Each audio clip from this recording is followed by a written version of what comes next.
after victory. You know, we were laughing and joking during the break, and I just want to go ahead and say right now I would like to thank Miss Barbara for putting up with all of us in here. And you know, thank you, Miss Barbara. She's doing a great job for us, and I always want to recognize her because she is the producer of the Community Champion Hour show. And again, I like to thank her as well. Johnny and I was talking earlier about the program and how you get different people involved in the program. You had mentioned, Benny, you had mentioned something that was very insightful. You want to go in and... Yes, I wanted actually just to elaborate on Pastor Cedric Raphael's point about the lifestyle evangelism and what that means and making sure that people, leaders, and I like the way you put that. Everybody has their own the private pulpit, but everybody, if you have influence over anybody, then you by definition are a leader, because leadership is influence. And so that comes with some responsibility. And people today are thirsty for looking for examples on how to make their life work. And we as Christians, we lose credibility in my opinion if you have to constantly remind people that you're a Christian. You know, because I think that, and this goes into what you were saying, I think that if you live in your life correctly, if you're applying your life and using the applications that the Word gives you, your life ought to work. And how what's the evidence of that? Then people will see God's glory and God's presence in your life. You know, you're a shine. People these youngsters don't know shine is a Christian metaphor. I used to have a little song, "This little light of mine, I'm gonna let it what? Let it shine." That's an old song, you know. So now, you know, you guys, and when they say, "Hey, I'm shining," no, that's actually that shine, that thing that's illuminating is God's glory. What's God's glory? His characteristics. You know, the characteristics of God. You know, understanding what that means, and what's His presence? The example of exercising extreme faith. You know, when you exercise extreme faith, it exhibits an ability to overcome that people marvel at. You know, how in the world did that happen? And God, you know, you got to trust God. He forces us to be like that. I borrowed something from Bishop Jakes. He said it beautifully. God's not big on details. He'll show you what you need to see, but He doesn't give you all of the details on how you are going to make that happen, and you have to trust that. And sometimes it's so big it overwhelms us. But when we can accept that and just walk into it, then what we have is an example of faith, and that's when His presence shows up in your life. And if you live in it, if you have those characteristics lined out, then you have both the glory and His presence. That's what people see. They'd be like, man, that Ed, you know, I don't know what it is about him. You know, that Johnny Mack, you know, that Mr. Finch. I don't know what it is about that young man, but it's something about I can't put their finger on it. You know what they can't put their finger on is His glory and His presence is showing up in your life. And that's what the life class is, and that's what the National Men's Program, that's our objective. Is to give men some insight on how to do that, how to get God to show up in your life, how to walk around here shining. You know, that's what we through want. instructions, like what you're saying, because what's most part, people think God's just gonna, you know, change them like He's a genie out of a bottle.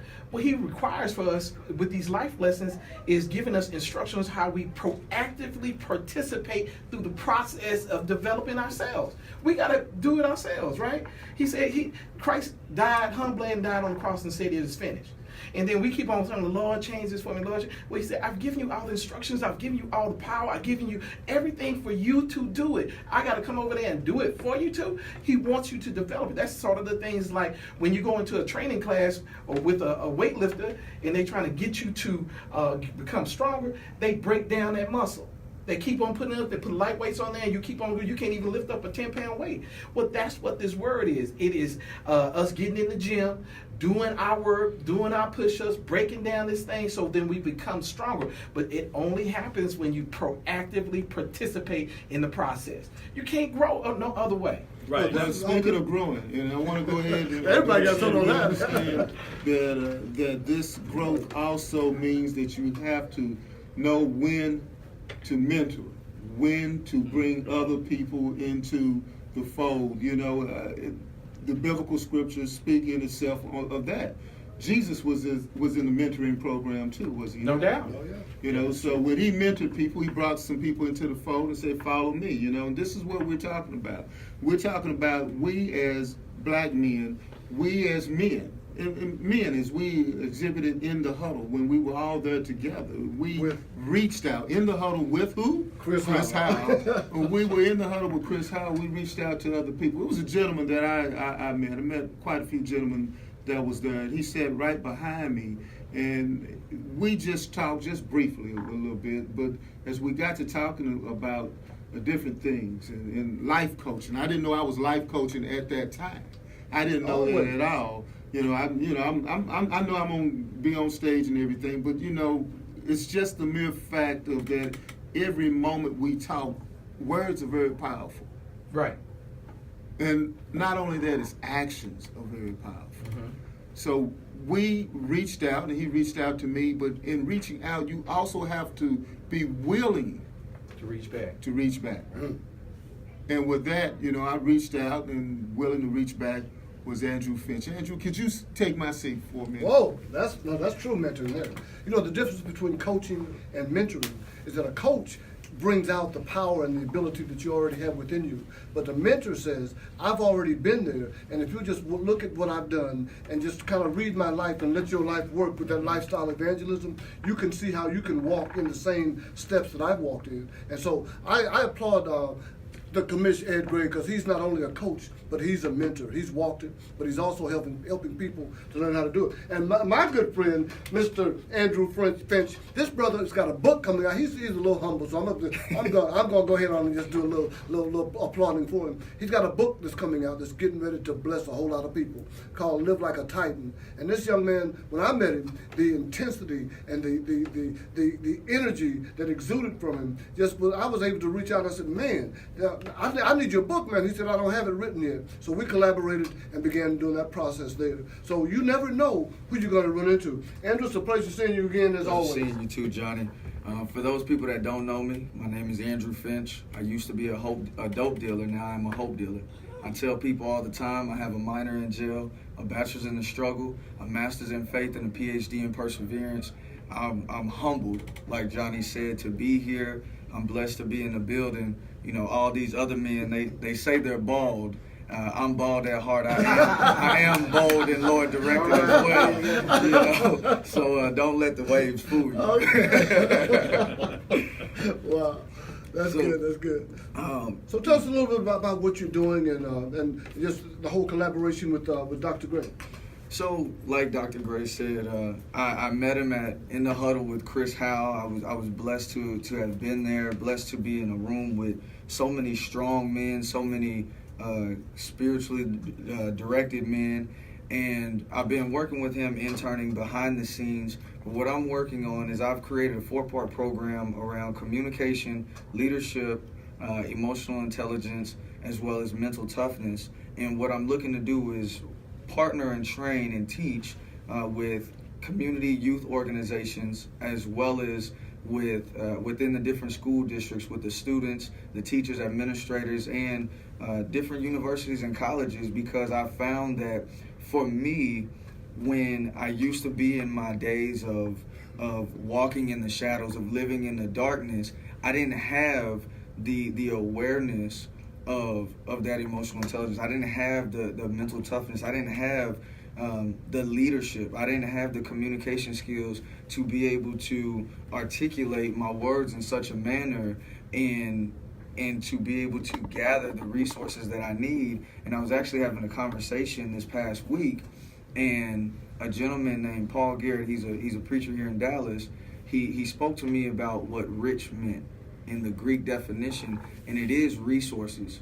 And I'm starting to realize, as I become more aware and spend more time around gentlemen like Benny, gentlemen like Johnny, gentlemen like Cedric, Jesse, Ed, that I do have the resources. I am rich in spirit, and I do have the value and the worth to be able to go out and share that with others. And so that's why I'm doing what I'm doing, because I truly want the next generation and others, even if they're older or younger, I want them to live like a Titan. They can create their own universe. It's not around them, it's within them.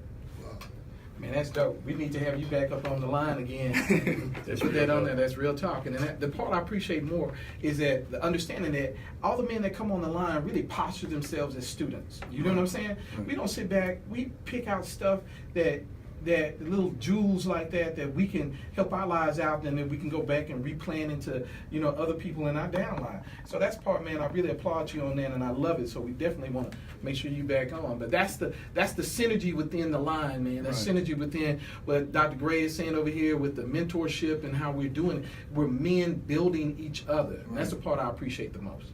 And I welcome that with a humble spirit. I give it back with peace, love, and joy, because one thing that I realize is that when you open yourself up to being able to receive humbly, then you can give humbly as well, and it's just an ever flowing cycle of energy. That's dope. That's dope.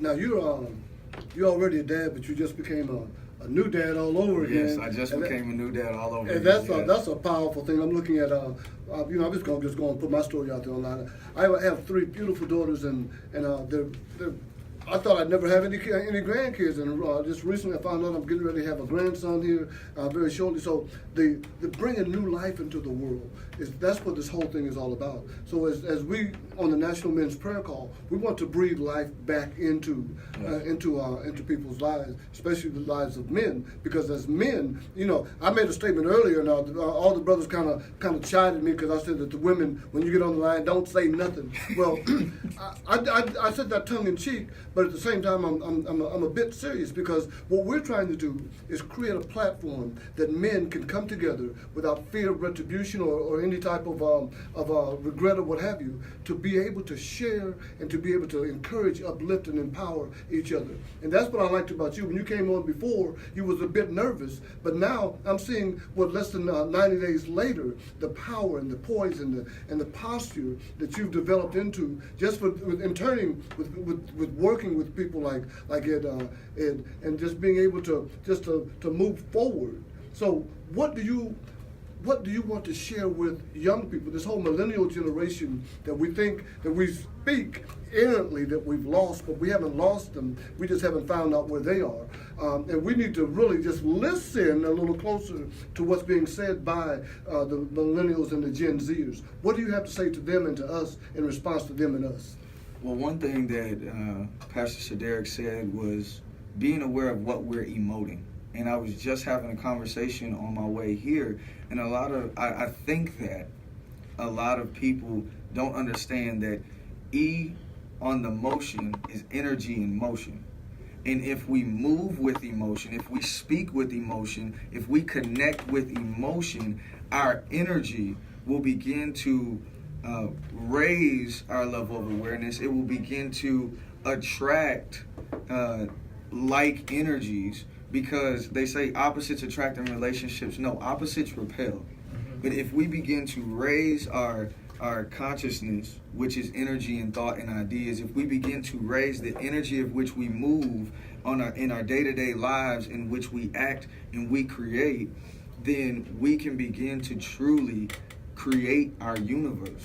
We can truly see ourselves as others see us. I was listening to a motivational video on Eric Thomas yesterday, and he said Bob Proctor, who's a co-contributor of The Secret, told him, Eric, when you see yourself as others do, then you will start to live your life.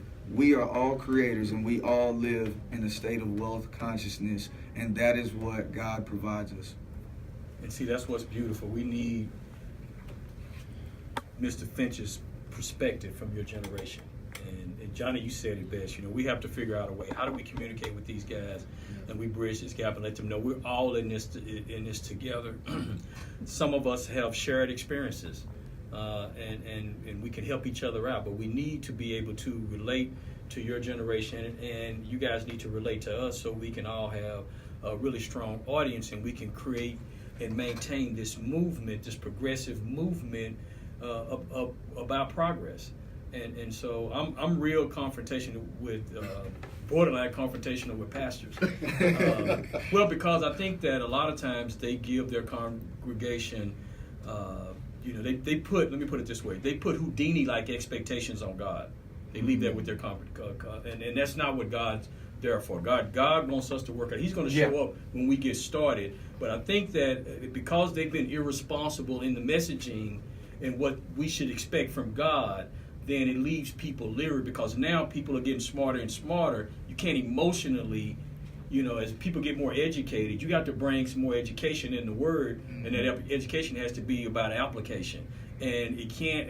Fewer and fewer people are rejecting emotional ceremonies, and so you have to give them something they can eat on, not something that they get so emotional. An hour later, they meet with somebody at dinner and say, "Hey, what was church about?" It was good. I don't. It was good though. I felt good. And see, I really think that we have to guard from that, and I hold pastors accountable for that.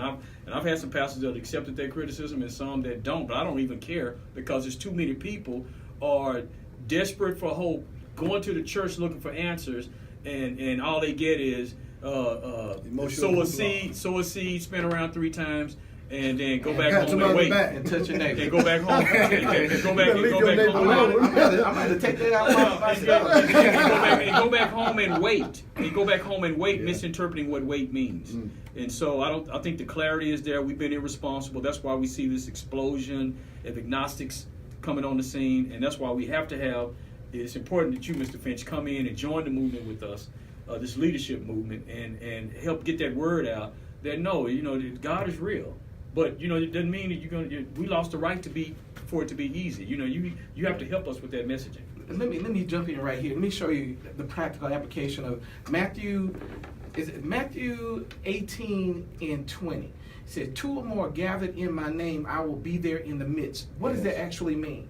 Well, Christ is preparing a place for us. Right. But when you came to the table and say, "Hi, I'm Mr. Finch, and I'm a man of God, and I'm representing Christ." I came to the table, "Hi, my name is Cedric, I'm a man of God, and I'm here representing Christ." And Johnny Mac comes to the table and say, "Hey, I'm Johnny Magnificent, and I come here representing Christ." Well, Jesus is in the building. Well, God is on this planet because we've come together under one collective thought, and then we're moving in the same direction as if from a discipline ship that Christ moved in. So literally, we've just remembered him in the truest sense of putting him back together on this planet. So now we're moving like this. Now, the church, the biggest misperception that the church, especially the black church, has adopted is this idea that church is a destination. Church ain't no destination. Church is you. You ain't going to church, you are the church. The Holy Spirit resides in you. And so when it's time for work to be done on this planet, God's sending us. Yeah. He says, go out here and make disciples. And so my issue is this, and the same thing that we've adopted over here. If I have to go make another person that look like me, will I be comfortable in replicating how I am right now? Right. And that means I always have to progressively do my work, participate in the process. And so that's what's so dope about what you and Dr. Gray are doing, right? Is that he's imparting all the best of him in you. You take what's so uniquely yours and you become an even better version of him. Right. That's all we are, right? That's why when I sat down and I got into a very humble space and said, "God, I want to be the best man I could possibly be." He said, "Well, go get mentorship," right? In this truest word, to go seek wise counsel. Right. So I looked at areas of my life: businessman, father, pastor, and just all out good dude, right? and I chose a man in every one of those categories to posture myself like a student. Benny was one of them, right? And then I remember having conversations with him when he calls me up and he gives me word, and I say, no. And I'm trying to explain to him. He said, "Nah, dog, you wrong. You wrong." And I got to hush up, and I'm an alpha male, right? And so sometimes it's hard for us who've been traversing out here by ourselves, learning on our own, then to put ourselves under another man. But I trust him because I feel he's God-given to me. So I hush my mouth up. I listened. I said, okay. And I rethought those things. That's truly seeking wise counsel. I sit at the feet of men who have my best interests at heart, like this line, like Dr. Gray doing for you, and I learn. And it's iron sharpening iron. And in some cases, when iron sharpens iron, you get a little friction, right? And you pulling up spark. Okay? And so we do that, man, but I'm better for it across the board. Well, I want to say this real quick about something that Benny said. And it's kind of hard to believe that sitting right here that anybody would have been quiet if they was told they need to stop talking, because we like to talk. But Benny was talking about taking action. And there's 2 verses in the Bible that I just truly appreciate, which is, for many are called, but few are chosen. And my belief around that is we're all called, but few pick up the phone. And speaking about faith without works is dead, there's been a lot of conversation that people are just waiting on God to come do it for them. But faith is an action word. You have to move in faith. You have to move with faith. Faith can take you places that you never would have expected if you just receive it with that emotion and you believe it.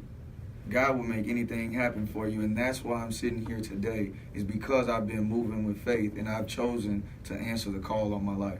And let me say this one thing. I gotta tell this young man, he did something. I'm gonna get like you said that many are called, but few are chosen. Yes. Think about this. Christ called all these men together, and he said, all you men who've been called over here, and it's hundreds, it's thousands of us, right? He said, I need all of y'all who are prepared to go preach this word in 5 minutes. You got a sermon, I need at least 30 minutes from you to go teach my people, right? Right. And then he said, everybody who ready, raise their hand, right? How many are part of that crowd gonna raise their hand? Many are called, but few are chosen because they not ready. The people who presented themselves, who are prepared, who've been actively participating in their development of themselves, who got a word ready, he said, okay, you, and you, let's go. That's what it means. You have to be prepared. And young man, that's what you're doing. Well, thank you for that. I You're truly appreciate awesome. it. You're awesome. Hey, is Dr. Gray coming back and everybody's trying to stop me from talking? I promise you this, you should not ever give me a microphone. But look here, the community champions, this is what it's all about. We're talking about heroes. And I wanted Benny to take a moment, like 2 minutes, and share the story of this last brother that came on and just gave a testimony that blessed the socks off of everybody on the line and that was listening and replay. Well, you know, this was this past Thursday. It was a brother, and I told you we have a contingency. We have a contingency all over the United States. We've got a pretty good contingency in Atlanta, D.C., Cleveland, Chicago, Houston, and we got a growing group in Kansas City. There's a brother out of Kansas City that's got a great testimony. He's a drug counselor in Kansas City. When I'm in Kansas City, I meet with these guys, and I was meeting with him, and he was telling me about his story. He was a former crackhead. He came and talked about how when his parents had his mother had gave him up, him and his sister were basically on the streets, and he talked about how that whole environment just engulfed him and changed who he was. He was a criminal. He turned into a crackhead, and he even joked about it. He said he was with that crackhead that when he walked in with the other crackheads whispered, So how they stuff. yeah, hey, you better put your pipe up. You know, put your other stuff up. He said he was the worst crackhead, and he had been to prison 5 times. And so he went to prison, and he said the only thing that held him connected to the world was his love for his daughter. And that was the only thing that he didn't regret anything he did, but anytime he thought about his daughter, there was this piece of consciousness that was alive in him that kept him connected to the world, the real world. And it just grew and grew each time he went to prison. And the last time he went to prison, he said, I'm just going to make a clean break. I'm going to get it right. I'm tired of going to jail. I'm tired of smoking crack. I'm tired of living like this, eating out the trash cans and being this guy. And I want a relationship with my daughter. And so he finally built up to try to get a relationship with his daughter. And he even planned on what he would, scripted out what he was going to say. He finally met with his daughter. The conversation didn't go anything like he thought. She accepted him. Now, he admitted that it didn't happen right away. But through time, she accepted him and brought him back into her life. Now, his daughter's a singer and entertainer. And he said the thing that blessed him recently, they were on a television show, and she looked at him and said, Dad, you're my hero. Now, his daughter is Janelle Monáe. Wow. Now that And he was our quite speaker. a testimony. And he was our And speaker. that was the speaker. Yes. I didn't know who the daughter was. Yes, Janelle Monáe. So you was listening to it, yeah. Okay, but you know Hidden what? figures. What we do know is that this has been an exciting hour of the Community Champion Hour show. And it's also been an exciting year of the Community Champion show.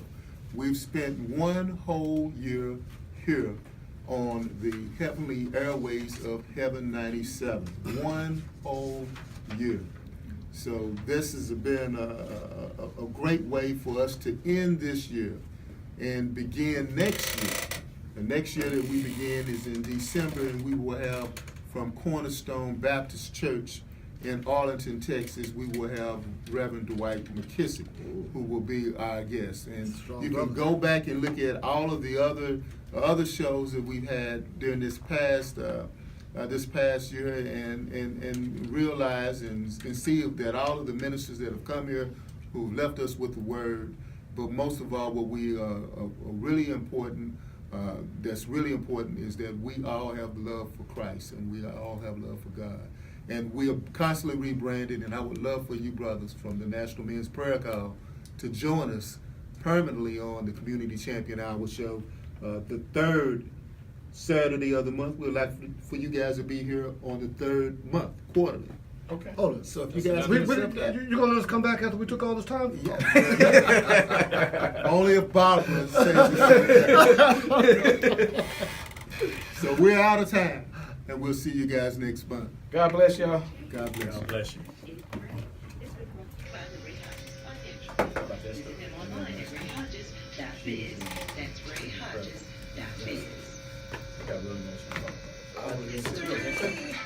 Great show. Thank you. all.